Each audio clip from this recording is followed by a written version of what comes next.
विद्युत रासायनिक श्रेणी इलेक्ट्रोकेमिकल सीरीज। तत्वों के मानक इलेक्ट्रोड विभव अर्थात मानक अवकरण विभव को बढ़ते या घटते क्रम में सजाने पर जो श्रेणी प्राप्त होती है उसे ही विद्युत रासायनिक श्रेणी कहते हैं। जैसे पिछले क्लास में हमने ये किया था ना कि जिंक का ऑक्सीडेशन पोटेंशियल निकाला था तो आया था कितना। अच्छा, जिंक का अगर आप ऑक्सीडेशन पोटेंशियल लिख रहे हो तो कैसे लिखेंगे? ऐसे लिखेंगे क्या? देखो तो, और वो भी स्टैंडर्ड लिख रहे हैं, पी नॉट लगा देता हूँ। और ऑक्सीडेशन पोटेंशियल लिख रहा हूँ तो ऐसे लिखूंगा क्या? सही है। ये क्या शो कर रहा है कि ऑक्सीडेशन हो रहा है। तो ये कितना वैल्यू आया था बताओ? 0.76 प्लस में आया था। तो यहाँ बोला गया कि जो मानक इलेक्ट्रोड ये होता है मतलब स्टैंडर्ड इलेक्ट्रोड पोटेंशियल, लेकिन स्टैंडर्ड इलेक्ट्रोड पोटेंशियल किसको लिया जाता है?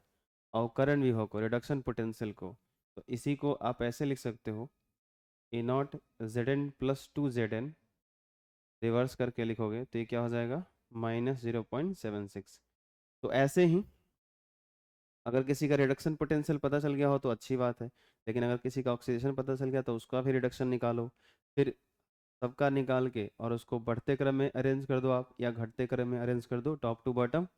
और उससे जो सीरीज मिलेगा, उससे जो श्रेणी मिलेगा, वही आपका क्या है?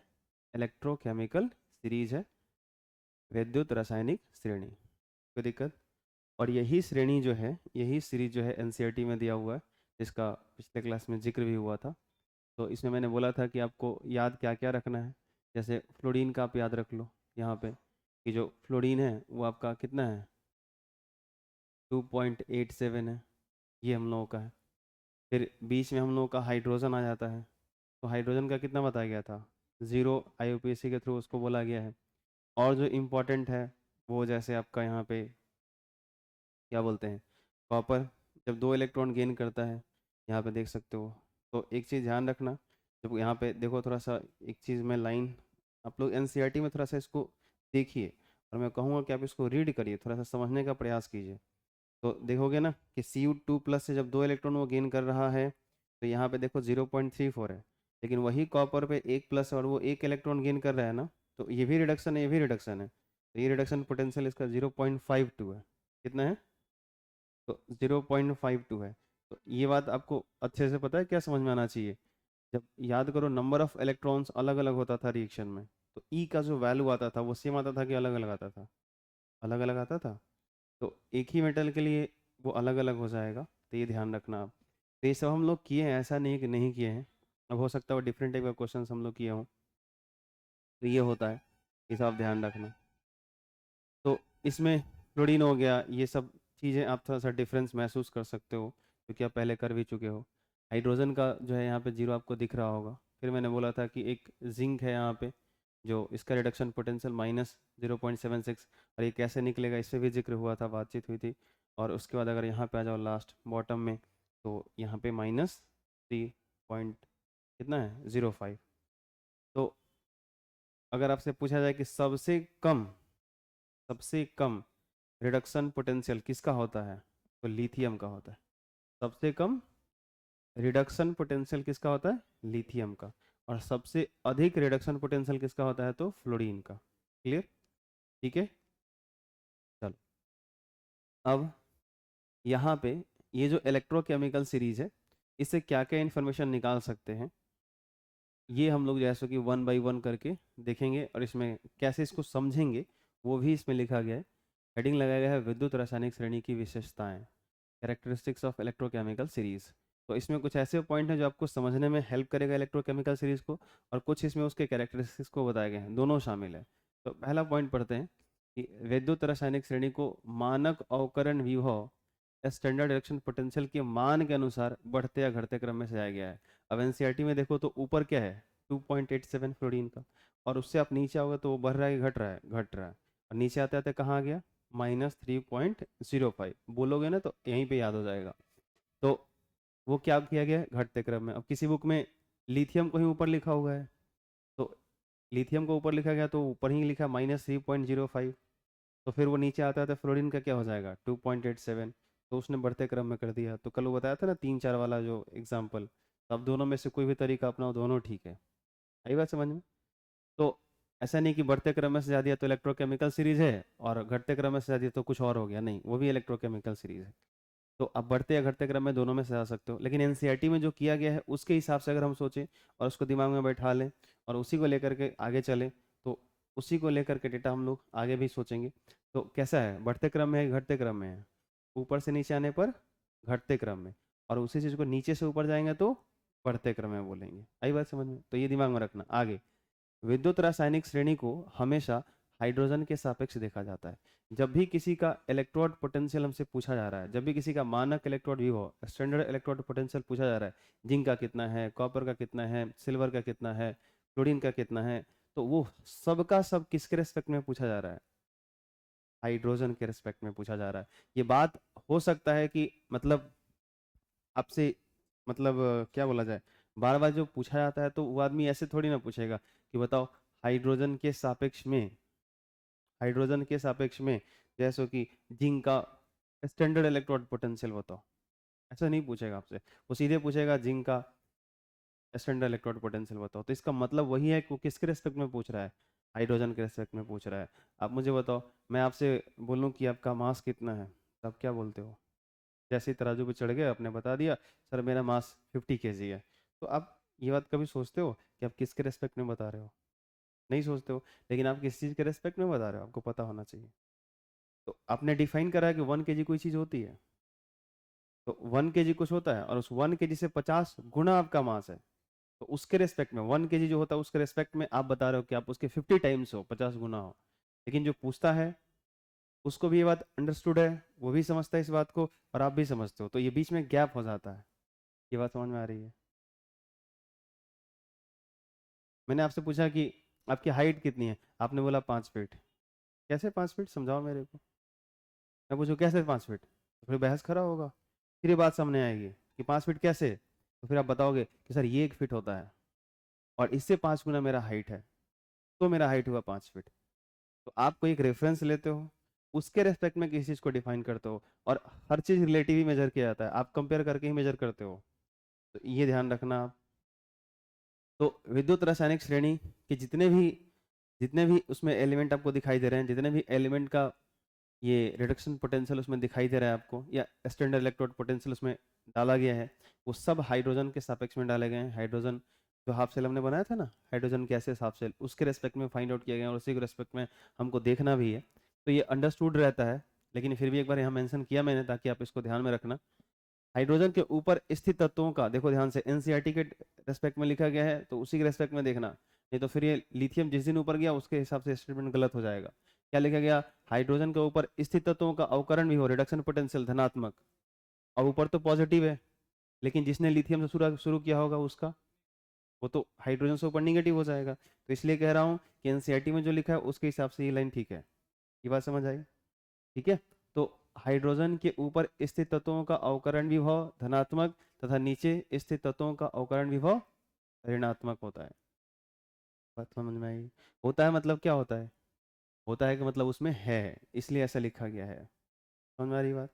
ऐसा नहीं है कि वही होता है, उल्टा कर दोगे तो ये चीज़ें बदल जाएंगी। लेकिन हमको ये बात समझ में आना चाहिए कि कब क्या बोलेंगे, तो ये लाइन बदल सकती है अगर आप अपने अपने हिसाब से बनाओगे तो ये समझ में आया? आगे बढ़े। तो क्या क्या चीज़ें हैं, कहाँ पे क्या है, वो सब समझाने के लिए है। आगे देखो चौथा पॉइंट क्या है, स्टैंडर्ड रिडक्शन पोटेंशियल का ऋणात्मक मान, जो वो रिडक्शन पोटेंशियल है उसका अगर निगेटिव वैल्यू है, जो अगर हम लोग, अब दिमाग में रहना चाहिए कि नीचे पूरा निगेटिव है, एच से नीचे पूरा क्या है और एच से ऊपर पूरा क्या है, पॉजिटिव। तो अगर रिडक्शन पोटेंशियल का जो निगेटिव वैल्यू है तो वो क्या बताता है, उसका क्या सिग्निफिकेंट है, वो क्या इंडिकेट कर रहा है? तो वो दर्शाता है कि उस इलेक्ट्रोड का ऑक्सीकरण हुआ है। उसका क्या हुआ है? ऑक्सीकरण हुआ है। कल वाला एग्जाम्पल याद है, जब आपने जिंक वाले हाफ सेल को ZnSO4 वाले सोल्यूशन लेकर के आपने जब उस हाफ सेल को हाइड्रोजन गैसेस हाफ सेल से कनेक्ट करते हो, तो जिंक का क्या होता है? ऑक्सीडेशन होता है। और हाइड्रोजन वाले हाफ सेल पे क्या होता है? रिडक्शन होता है। तो हमने किसको, हाइड्रोजन को तो जीरो माना है, तो हमने रिडक्शन कर दिया था वो जीरो, तो ऑक्सीडेशन पोटेंशियल उसका आया था प्लस में 0.76 जो ईएमएफ वोल्टमीटर बता रहा था। तो फिर यहाँ पे तो जो टेबल बनाएगा उसमें तो रिडक्शन पोटेंशियल यूज किया गया, तो फिर साइन चेंज किया गया तो माइनस में। तो इसका क्या मतलब है कि अगर जो माइनस है तो बेसिकली रिडक्शन पोटेंशियल माइनस है, तो उसका ऑक्सीडेशन पोटेंशियल क्या है, प्लस में है। इसका मतलब है कि जब भी उसको जो भी माइनस वाले वैल्यू दिख रहे हैं, जितने भी दिख रहे हैं, यानी हाइड्रोजन से जितने भी नीचे वाले दिख रहे हैं जिनका रिडक्शन पोटेंशियल निगेटिव है, वो सब ये ऐसा करेंगे कि जब उनका हाफ सेल बना करके हम हाइड्रोजन गैसेस हाफ सेल के साथ कनेक्ट करेंगे तो इनका ऑक्सीडेशन ही होगा। तो आप ये बात कह सकते हो कि वो चाहे आपका लिथियम का हाफ सेल हो, पोटेशियम का हो, कैल्शियम का हो, सोडियम, मैग्नीशियम, एल्युमिनियम, ये वाटर, ये सब जो आपको दिख रहे हैं, स्टैनम प्लमम जो भी आपके यहाँ दिख रहे हैं, ये सब हाइड्रोजन हाफ सेल से कनेक्ट किए जाएंगे ना, तो इनका ऑक्सीडेशन ही होगा, क्योंकि इन सब का रिडक्शन पोटेंशियल निगेटिव है। तो रिडक्शन पोटेंशियल निगेटिव है यानी ऑक्सीडेशन पोटेंशियल क्या होगा, पॉजिटिव होगा। और ऑक्सीडेशन पोटेंशियल पॉजिटिव होने का मतलब आप जानते हो, दोबारा बताऊं फिर से, या कल आप फाइंड किए हो वहां से समझ जाओगे। आई बात समझ में, वही चीज़ मैं बार बार दोहरा रहा हूँ। तो ऑक्सीडेशन पोटेंशियल कब प्लस में आता है, जब सामने वाला का रिडक्शन हो रहा हो हाइड्रोजन हाफ सेल का और उसको आप जीरो कर दो। ये बात समझ में है, तो ऑक्सीडेशन पोटेंशियल पॉजिटिव मिलेगा। आई बात समझ में, तो फिर उसको रिडक्शन पोटेंशियल कन्वर्ट करने के लिए क्या करना पड़ेगा, निगेटिव करना पड़ेगा। ये बात समझ में आ रही है। तो यहाँ तो आपके लिए ऐसे भी आसान है कि जो हाइड्रोजन से नीचे है जितना भी नेगेटिव है, इन सब का इसके रेस्पेक्ट में ऑक्सीडेशन हो रहा है। मैं बोलूँ कि एक हाफ सेल हाइड्रोजन का बनाया हमने, हाइड्रोजन गैसेस हाफ सेल बनाया, और एक हमने मैग्नीशियम का बनाया, मैग्नीशियम का बनाया, किसका ऑक्सीडेशन होगा, किसका रिडक्शन होगा, तो इसका रिडक्शन होगा, इसका ऑक्सीडेशन ऑक्सीडेशन होगा। हाइड्रोजन के साथ इसमें से किसी का भी हम हाफ सेल कनेक्ट कर दें, इसका ऑक्सीडेशन ही होना है, इसका रिडक्शन होना है, ये सिंपल सा बात है। आई बात समझ में, कोई दिक्कत, आगे बढ़े। वो दिक्कत तो आप पूछ सकते हो, कुछ ऐसा नहीं है कि मतलब इतना सीरियस है। तो आपको जो लग रहा हो या मन में कोई कंफ्यूजन हो तो आप डिबेट कर सकते हो, पूछ सकते हो। आगे बढ़े फिर, चल।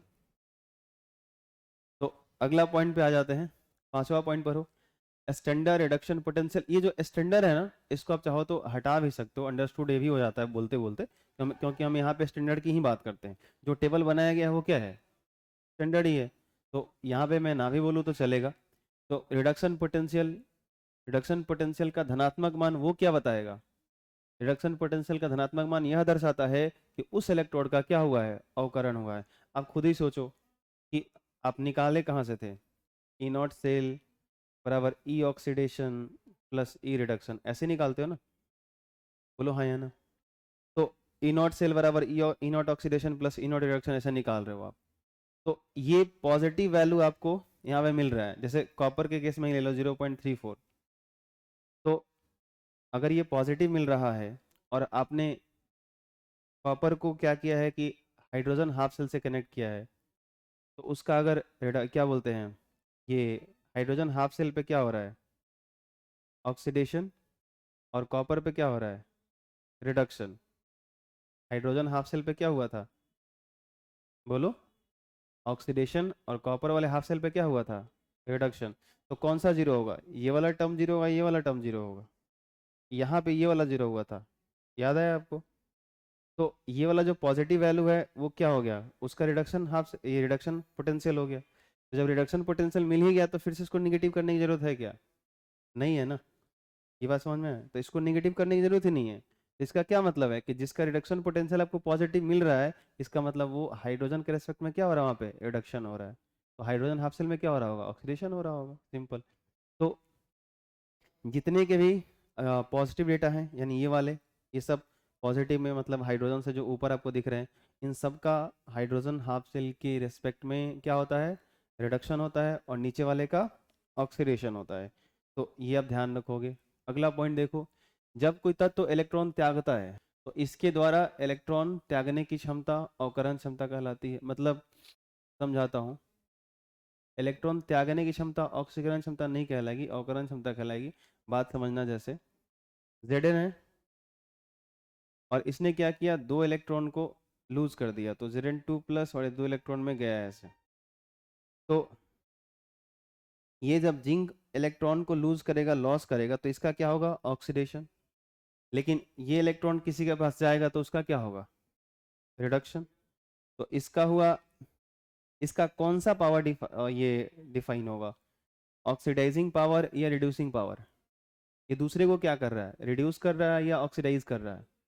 रिड्यूस कर रहा है। खुद को ऑक्सीडाइज कर रहा है, दूसरे को रिड्यूस कर रहा है। ये बात समझ में है? खुद को ऑक्सीडाइज कर रहा है लेकिन दूसरे को रिड्यूस करेगा, तो इसका यहाँ पे कौन सा पावर डिफाइन होगा, कौन सा कैपेसिटी डिफाइन होगा? Reducing capacity, reducing power.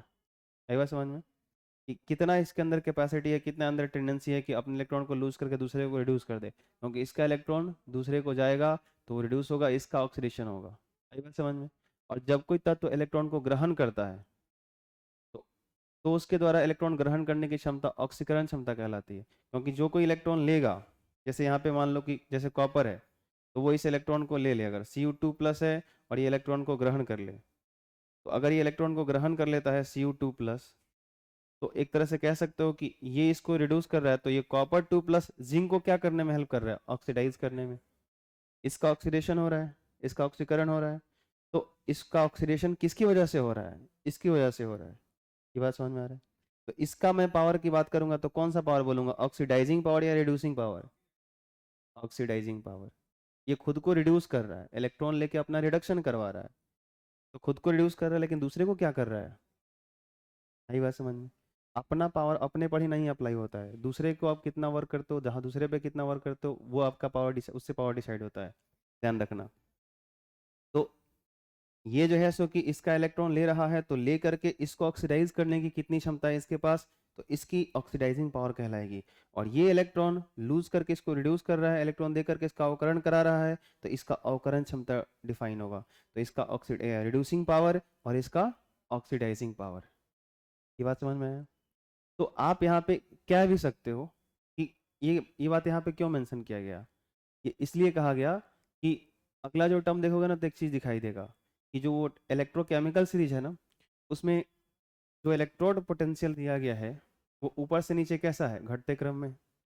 तो कोई भी दो आप लगातार उठा लो या ऊपर नीचे, मतलब उसमें से कहीं से भी दो उठा लो, तो एक का ज्यादा होगा एक का कम होगा। ये बात समझ में है? तो अगर एक का ज्यादा होगा और एक का कम होगा तो ये लाइन पर हो, इस विद्युत रासायनिक श्रेणी में ऊपर से नीचे जाने पर अवकरण क्षमता बढ़ती है। क्या लिखा गया? अवकरण क्षमता बढ़ती है, मतलब रिड्यूसिंग पावर बढ़ती है, यानी इलेक्ट्रॉन दे करके दूसरे को रिड्यूस करने की कैपेसिटी बढ़ती है। ये बात समझ में है? पहले तो ये समझना पड़ेगा कि तुम किसी और को पीट रहे हो, तो पीटने की क्षमता किसकी डिसाइड होगी, उसकी कि तुम्हारी है? तो अगर तुम सोचो पहले, अगर तुम किसी को इलेक्ट्रॉन दे रहे हो तो तुम्हारा कौन सा पावर डिफाइन करें हम, ऑक्सीडेशन ऑक्सीडाइजिंग पावर या रिड्यूसिंग पावर? इलेक्ट्रॉन तुम त्याग कर रहे हो तो कौन सा पावर डिफाइन करें? तुम्हारा रिड्यूसिंग पावर डिफाइन होगा। ऑक्सीडाइजिंग पावर भी बोल सकते हो लेकिन दूसरा आएगा फिर वो कंपेयर।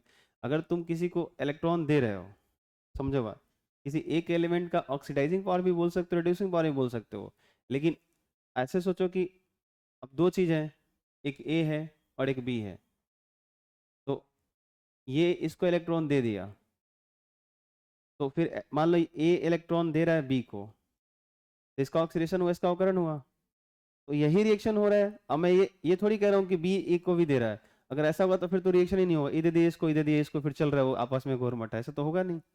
तो कोई एक दूसरे को इलेक्ट्रॉन देगा तो किसी का ऑक्सीडेशन दूसरे का रिडक्शन होगा, ये तो कंफर्म है। तो हम कहेंगे ना कि इसके पास इलेक्ट्रॉन देने की क्षमता अधिक थी, इसके पास इलेक्ट्रॉन लेने की क्षमता अधिक थी, तभी ऐसा हुआ। हम क्या बोले, ये इसके इलेक्ट्रॉन ये इसलिए दिया क्योंकि इसके पास इलेक्ट्रॉन लेने की क्षमता अधिक थी, इलेक्ट्रॉन ये इसलिए त्याग कर दिया क्योंकि बस इसके पास इलेक्ट्रॉन लेने की क्षमता अधिक थी, ऐसा बोले हैं। अरे इलेक्ट्रॉन का अगर ए ने त्याग किया बी ने ग्रहण किया तो हम क्या बोलेंगे कि इलेक्ट्रॉन ए के पास इलेक्ट्रॉन देने की क्षमता अधिक थी, इलेक्ट्रॉन बी के पास लेने की क्षमता अधिक थी, ऐसा बोलेंगे ना। हाँ ऐसे सोचो कि ये है बी है, फिर से वही कर रहा हूँ, ये इलेक्ट्रॉन है। अब मैं जैसे ये ऐसे ना सोडियम एन है सी एल, ये सब रिएक्शन बुझाता है। सोडियम एक इलेक्ट्रॉन क्लोरीन को दे दिया, तो सोडियम, मैं जो बोल रहा हूँ बताना गलत है कि सही है, सोडियम एक इलेक्ट्रॉन इसलिए त्याग कर दिया क्लोरीन को क्योंकि सोडियम के पास इलेक्ट्रॉन लेने की क्षमता अधिक थी ना। हम सही बोल रहे हैं। अब बुझाया? तो क्या बोलना पड़ेगा कि सोडियम इलेक्ट्रॉन का इसलिए त्याग कर पाया क्योंकि इसके पास इलेक्ट्रॉन देने की क्षमता अधिक थी, तो इसका ऑक्सीडेशन हुआ। तो हम इसको दो चीज कह सकते हैं, इलेक्ट्रॉन देने की क्षमता अधिक है तो हम कहेंगे इसका ऑक्सीडाइजिंग पावर ज्यादा है। क्या है? खुद को ऑक्सीडाइज करने की कैपेसिटी ज्यादा है, लेकिन खुद को अपने आप को ऑक्सीडाइज करने की कैपेसिटी ज्यादा है। ये बेचारा नहीं कर पाया। अगर इसके पास अपने आप को ऑक्सीडाइज करने की कैपेसिटी ज्यादा होता तो ये इलेक्ट्रॉन देता। तो अगर इन दोनों में रिएक्शन हुआ और ये इलेक्ट्रॉन का त्याग किया, तो सोडियम को खुद को ऑक्सीडाइज करने की कैपेसिटी क्या है? ज्यादा है। लेकिन जब इलेक्ट्रॉन देता है तो इसका क्या होता है? रिडक्शन। तो दूसरे को रिड्यूस करने की कैपेसिटी इसके पास ज्यादा है, अपने आप को ऑक्सीडाइज करने की, और दूसरे को रिड्यूस करने की इसकी पावर क्या है? ज्यादा है। तो ये इसलिए रिएक्शन हुआ क्योंकि इसके पास खुद को ऑक्सीडाइज करने की और दूसरे को रिड्यूस करने की कैपेसिटी अच्छी थी। समझ आया? रिएक्टिविटी सीरीज में हम लोग इसके कैरेक्टरिस्टिक्स देख रहे थे, इसके गुण ना। तो इसमें क्या बताया गया था कि जब आप ऊपर से नीचे आते हो, जब ऊपर से आप नीचे की तरफ आते हो ना, टॉप टू बॉटम, तो कौन सा स्ट्रेंथ बढ़ता है, कौन सा स्ट्रेंथ घटता है, याद है आपको? बताओ। ऑक्सीडाइजिंग पावर घटता है या रिड्यूसिंग पावर? बोलो। ऑक्सीडाइजिंग पावर घटता है और रिड्यूसिंग पावर बढ़ता है। ठीक है, मतलब ये जो टेबल बना है इसके हिसाब से बोला जा रहा है। ये जो ऊपर लिखा है ना, इसको नीचे लिख देते हैं। यहाँ पे क्या लिखिएगा? नीचे। तो अब सब ठीक हो जाएगा, करो। हाइड्रोजन के नीचे स्थित सभी तत्वों, जितने भी एलिमेंट्स होते हैं, वो हाइड्रोजन से प्रबल अवकारक होते हैं। हाइड्रोजन से अच्छा रिड्यूसिंग एजेंट होंगे, मतलब इलेक्ट्रॉन दे करके किसी को रिड्यूस कर देना, इलेक्ट्रॉन दे करके किसी को रिड्यूस कर देना। ठीक है, तो जो आसानी से इलेक्ट्रॉन का त्याग कर देते हैं और अम्लों के विलयन में H2 मुक्त कर देते हैं। जैसे आप ये बात पढ़े भी हो, दिखा देता हूँ। HCl है, ये एसिड है, और यहाँ पे Na है। तो आप HCl में जब सोडियम डालते हो तो ये क्या बना लेता है? NaCl, और यहाँ से क्या निकल जाता है? Hydrogen gas. तो ध्यान से देखो यहाँ पे किसका ऑक्सीडेशन हुआ। तो सोडियम 0 पे है, यहाँ +1 में है, यहाँ H +1 में है, यहाँ H 0 में है। तो सोडियम 0 से +1 में गया तो इसका क्या हुआ? ऑक्सीडेशन। क्या हुआ? इसका ऑक्सीडेशन हुआ। और H जो है वो +1 से 0 में गया तो इसका क्या हुआ? रिडक्शन। समझ में आया? तो जिसका ऑक्सीडेशन होता है, जिसका ऑक्सीकरण होता है, वो अवकारक होता है। क्या होता है? अवकारक। बोले तो रिड्यूसिंग एजेंट, इसी को क्या बोलते हो? Reducing agent. तो आप बताओ क्या हुआ कि ये कहाँ था? अगर टेबल में देखोगे ना, तो सोडियम जो है हाइड्रोजन से नीचे है, लिथियम, सोडियम, पोटेशियम, ये सब कहाँ थे? नीचे हैं। तो यही चीज लिखा गया है कि हाइड्रोजन के नीचे स्थित सभी तत्वों, यानी हाइड्रोजन हाइड्रोजन से प्रबल, सभी तत्व हाइड्रोजन से प्रबल अवकारक होते हैं, मतलब स्ट्रॉन्ग रिड्यूसिंग एजेंट होते हैं। यानी ऐसे कह लो कि हाइड्रोजन भी रिड्यूसिंग एजेंट है, लेकिन उससे भी स्ट्रॉन्ग होते हैं जो उनके नीचे होते हैं, जो आसानी से इलेक्ट्रॉन का त्याग कर देते हैं और अम्लों के विलयन में H2 मुक्त कर देते हैं। इसका मतलब है कि उस इलेक्ट्रोकेमिकल सीरीज में जहाँ पे आपको हाइड्रोजन दिख रहा है, उसके नीचे जितने भी मेटल्स आपको दिख रहे हैं, जितने भी एलिमेंट्स आपको दिख रहे हैं, उन सब में से किसी को भी अगर आप एसिड में डाल दोगे तो वहां से H को हटा देंगे और हाइड्रोजन गैस रिलीज करेंगे। सही बात समझ में? ठीक है, तो यहाँ से ये बात समझ में आती है। तो थोड़ा इंग्लिश वाला भी आप ठीक कर लेना। All the elements below the hydrogen, आई बात समझ में? यहाँ पे क्या कर लोगे आप? ठीक है, हाइड्रोजन आर स्ट्रॉन्गर रिडक्टेंस, मतलब रिड्यूसिंग एजेंट, रिडक्टेंस का मतलब ये होता है reducing agent, then hydrogen which easily give up electrons, जो इलेक्ट्रॉन को आसानी से दे करके एंड लिबरेट H2, मतलब हाइड्रोजन गैस मुक्त कर देते हैं, निकाल देते हैं in the solution of acids, अम्लों के विलयन से। कोई दिक्कत? ठीक है, ये ध्यान रखना आप। तो थोड़ा सा इसमें ठीक कर लेना, वहाँ नीचे कर लेना उसको काट करके, और यहाँ पे बिलो कर लेना।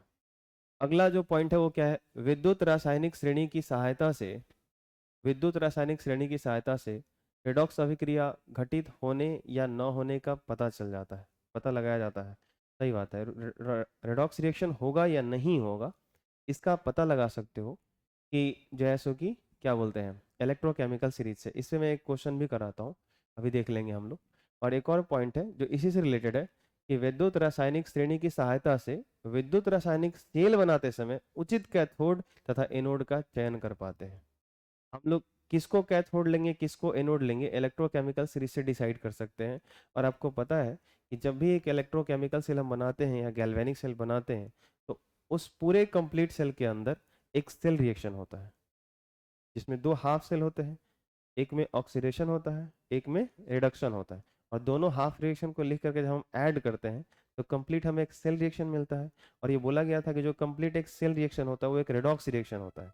तो कहीं ना कहीं ये दोनों बात एक ही है, थोड़ा कहने का तरीका अलग है कि अगर रेडॉक्स रिएक्शन होगा या नहीं होगा वो पता लगाना। अब रेडॉक्स रिएक्शन नहीं होगा तो हम सेल कैसे बनाएंगे, उसे नहीं बना सकते हैं। ठीक है, तो इलेक्ट्रोकेमिकल सीरीज हमको ये भी हेल्प करता है कि अगर आप ये सोच रहे हो कि हाँ दो चीज़ों के बीच में रेडॉक्स अभिक्रिया होगा कि नहीं होगा, ऑक्सीडेशन रिडक्शन होगा कि नहीं होगा, तो वहाँ हेल्प करता है। कैसे करता है, अब ये क्वेश्चन देते हैं तो उस पर हम लोग करेंगे। जैसे एक सेल रिएक्शन है और ये है SN2+, कंसंट्रेशन इसका 1m है यानी स्टैंडर्ड स्टेट में बात हो रही है। फिर Cu सॉलिड है और यहाँ पे जो आपका Sn है वो फिर सॉलिड हो गया और फिर यहाँ पे Cu2+ है और इसका कंसंट्रेशन 1m है। तो आपको ये बताना है कि ये रिएक्शन होगी या फिर नहीं होगी, ये आपको चेक करना है। कर पाएंगे आप? कैसे करेंगे बताइए। सबसे पहले इस रिएक्शन को देखेंगे और ये सोचेंगे कि ऑक्सीडेशन किसका हो रहा है, रिडक्शन किसका हो रहा है। तो ये Sn2+ से जा रहा है 0 में, तो इसका क्या हो रहा है, रिडक्शन। तो अगर इसका रिडक्शन हो रहा है तो इसका रिडक्शन पोटेंशियल कुछ होगा, सही है। और इसका क्या हो रहा है, 0 से प्लस में जा रहा है तो इसका क्या हो रहा है, ऑक्सीडेशन। तो इसका कुछ ऑक्सीडेशन पोटेंशियल होगा, ठीक है। और इसमें कोई इलेक्ट्रॉन तो दिख नहीं रहा तो अपने आप में एक सेल रिएक्शन है ये। अब यहाँ पे इसका ऑक्सीडेशन पोटेंशियल और इसका रिडक्शन पोटेंशियल, इसका तो ऑक्सीडेशन पोटेंशियल हम लोगों को याद भी है, -0.34। आपको होगा सर ये प्लस में था, तो मैं फिर आपको याद दिलाना चाहूँगा, क्या बताइए, कि इसका रिडक्शन पोटेंशियल प्लस में है। और फिर से इस चीज़ के लिए आपको जाना पड़ेगा, वहीं टेबल में जाना पड़ेगा। तो वापस आप यहाँ पे आ जाइए, मैं दिखा देता हूँ। देखो Cu2+ जब 2 इलेक्ट्रॉन गेन करता है और Cu में कन्वर्ट होता है, जब इसका रिडक्शन होता है तो इसका प्लस में है 0.34। लेकिन राइट नाउ अभी क्या हो रहा था बताओ, अभी ये Cu रिडक्शन तो इसका हो नहीं रहा है, ये 0 से 2+ में जा रहा है तो ऑक्सीडेशन हो रहा है, तो उसको अपोजिट साइन के साथ लिखोगे तो -0.34 होगा। क्लियर है सबको। और Sn2+ जो है अगर इसका देखा जाए तो टैनम का अगर निकालो आप, टीन जिसको आप कहते हो, तो इसका क्या दिखेगा, कहीं दिख रहा है इस टेबल में? ये सीरीज आपको हेल्प करेगा तो शायद नीचे होगा कहीं, ये देखो। तो इसका क्या हो रहा है, इसका तो रिडक्शन ही हो रहा है, नहीं हो रहा है। वो Sn2+ से 2 इलेक्ट्रॉन गेन करके तो Sn में ही जा रहा था ना। तो इसका रिडक्शन पोटेंशियल देखो कितना दिया हुआ है, -0.14। तो ये सीरीज हमको दोनों का डेटा दे दिया। अब अगर ये सीरीज हमको दोनों का डेटा दे दिया तो हम यहाँ पे क्या रख लें बताइए, इसका रिडक्शन पोटेंशियल कितना, -0.14। तो यहाँ पे अगर मैं चाहूँ तो E naught cell, standard condition में तो मैं ई नॉट सेल लिख सकता हूँ, ई नॉट लगा सकता हूँ। तो E naught cell is equal E naught oxidation plus क्या करूँगा, ई नॉट रिडक्शन, ऐसा कर सकते हैं। अब हमको क्या दिख रहा है कि जिसका ऑक्सीडेशन हो रहा है और जिसका रिडक्शन हो रहा है दोनों का वैल्यू क्या दिख रहा है, निगेटिव। दोनों को मैं ऐड करूँगा तो टोटल रिजल्ट क्या मिलेगा, निगेटिव। तो ई नॉट अगर निगेटिव मिल गया तो बताइए इसका क्या मतलब निकलता है, कि डेल्टा जी होगा पॉजिटिव। जब डेल्टा जी निगेटिव होता है तो ये पॉजिटिव होता है और उस प्रोसेस को हम स्पॉन्टेनियस कहते हैं, और मतलब वो होगा, खुद ब खुद हो जाएगा। लेकिन जब ये खुद निगेटिव आया, जब ये खुद निगेटिव आ गया तो डेल्टा जी को तो पॉजिटिव कर देगा। और जहाँ भी डेल्टा जी पॉजिटिव होता है वो प्रोसेस स्पॉन्टेनियस नहीं होता, वो स्वतः नहीं होता, वो खुद से नहीं होगा, यानी ये रिएक्शन नहीं होने वाला है। आप नीचे लिख सकते हो कि अभिक्रिया नहीं होगी। ठीक है, एकदम एज इट इज एग्जाम्पल एक और आपके सामने रखता हूँ। ये काम हम लोग कर भी चुके हैं, अगर आपको याद हो तो ध्यान से सुनना, ध्यान से सुनना। मैं दो तरीके से लिखता हूँ। एक Zn2 प्लस है, कंसंट्रेशन इसका 1m दे रहा हूँ आपको, कंसंट्रेशन इसका 1m दे रहा हूँ, और यहाँ पे मैं Cu दे रहा हूँ, कॉपर सॉलिड के टर्म में है, सॉलिड फॉर्म में है, और ये जा रहा है 2 प्लस में मैं लिख देता हूँ, और कंसंट्रेशन इसका 1m, और फिर कह रहा हूँ कि जो Zn है ना, ये आपका सॉलिड में हो रहा है, सॉलिड में जा रहा है।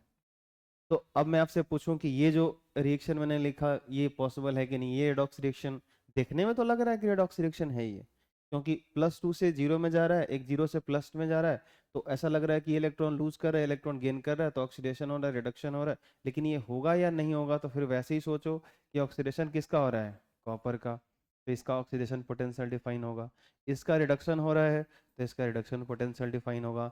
आपको पता है जिंक का रिडक्शन पोटेंशियल कितना है, -0.76, -0.76, और कॉपर का ऑक्सीडेशन पोटेंशियल अभी जिक्र हुआ था कितना, -0.34, याद आया? रिडक्शन पोटेंशियल प्लस में था इसका, तो ऑक्सीडेशन पोटेंशियल नेगेटिव होगा। फिर इस सेल का E0 सेल आप निकाल लो, तो जैसे निकालोगे तो क्या आ जाएगा, नेगेटिव में आ जाएगा 1.1, कितना आ जाएगा, माइनस में 1.1, फिर से नेगेटिव हो गया। और मैं इसकी बात कह रहा हूँ कि डेल्टा जी इज इक्वल, हमने क्या रिलेशन पढ़ा है, हमने तो ये पढ़ा है, तो जब ये खुद निगेटिव हो गया तो जिस दिन ये वैल्यू माइनस में पुट होगा तो इस माइनस के साथ मल्टीप्लाई होगा डेल्टा जी, तो पॉजिटिव रिजल्ट आएगा। और डेल्टा जी जैसे ही पॉजिटिव होगा ना भैया, वो प्रोसेस स्पॉन्टेनियस नहीं होता, वो रिएक्शन खुद ब खुद नहीं होगी, यानी ये रिएक्शन नहीं होगा। और ध्यान से देखो ये कौन सा क्वेश्चन था, ये क्वेश्चन जो हम लोग किए थे ना, कि अगर हमारे पास ये कॉपर का कोई बर्तन है, किसका बर्तन है, कॉपर का अगर कोई बर्तन है, इसके अंदर अगर आप ZnSO4 रख रहे हो तो ये रिएक्शन होगा कि नहीं होगा, आंसर है नहीं होगा। क्यों, क्योंकि Zn ऑलरेडी 2 प्लस में क्या कर रहा है, एग्जिस्ट कर रहा है। आई बात समझ में? तो अब यहाँ पे क्या बोलते हैं, कॉपर जो है सो कि, कॉपर जैसो कि इस Zn2 प्लस को रिड्यूस नहीं कर सकता है। आई बात समझ में? ठीक है, तो मतलब कौन सा रिएक्शन होगा कौन सा रिएक्शन नहीं होगा, ये एक तरीका है बताने का। आप कौन, अच्छा वैसे भी सोच सकते हो कि किसका रिड्यूसिंग पावर ज़्यादा है किसका कम है, वैसे भी आप सोच सकते हो। तो अगर हम लोग देखें तो कौन नीचे था, इसका वैल्यू देखो तो कितना है, -0.34, अगर ऑक्सीडेशन पोटेंशियल की बात करें तो नहीं, जब भी कंपेयर करना होगा तो दोनों या तो ऑक्सीडेशन पोटेंशियल रखे कंपेयर करना, या फिर दोनों का रिडक्शन पोटेंशियल, वरना कंफ्यूजन ज़्यादा होगा। तो इसका रिडक्शन पोटेंशियल -0.76, इसका रिडक्शन पोटेंशियल 0.34 प्लस में, तो ये ज़्यादा है और ये कम है। तो सोच के देखो कि यहाँ पे ये रिएक्शन क्या कह रहा है कि कॉपर Zn2 प्लस को रिड्यूस कर रहा है, ये रिएक्शन तो यही कह रहा है, ये इलेक्ट्रॉन का त्याग कर रहा है और ये ग्रहण कर रहा है, तो मतलब ये अपना इलेक्ट्रॉन देकर के उसको क्या कर रहा है, रिड्यूस कर रहा है। नहीं आ रहा समझ में, आ रहा है? तो ये अपना इलेक्ट्रॉन, तो अगर ये रिड्यूस कर रहा है तो इसका रिड्यूसिंग पावर ज़्यादा होना चाहिए ना। लेकिन हमने जब टेबल पढ़ाया शुरू क्लास के स्टार्ट का, तो क्या बोला कि जब पॉजिटिव से निगेटिव की तरफ जा रहे थे तो रिड्यूसिंग पावर बढ़ रहा था।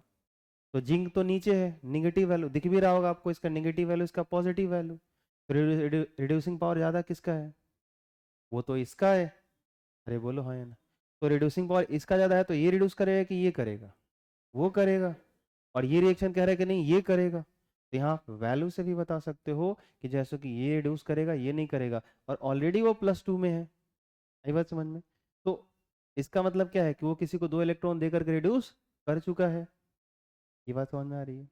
ठीक है, तो यहाँ पे जैसे कि अब ये कहेगा कि उसको हम रिड्यूस करेंगे, तो नहीं भैया, आपका रिड्यूसिंग पावर उससे क्या है, कम है, वो आपको रिड्यूस कर सकता है। अगर वो अगर 0 में हो ना, ये अगर 0 में हो और आपको अगर 2 इलेक्ट्रॉन चाहिए, तो आपको 2 इलेक्ट्रॉन दे करके वो रिड्यूस कर सकता है, क्योंकि उसका रिड्यूसिंग पावर क्या है, ज़्यादा है। समझ आया? ठीक है, तो मुझे लगता है बात समझ में आ गई होगी। तो वो जो इलेक्ट्रोकेमिकल सीरीज है वो आपको अच्छे से क्लियर कर देगा। तो ऐसे भी सोच सकते हो और वैल्यू से भी आप सोच सकते हो। तो मैं चाहूँगा कि आप ये एग्जाम्पल नोट कर लें।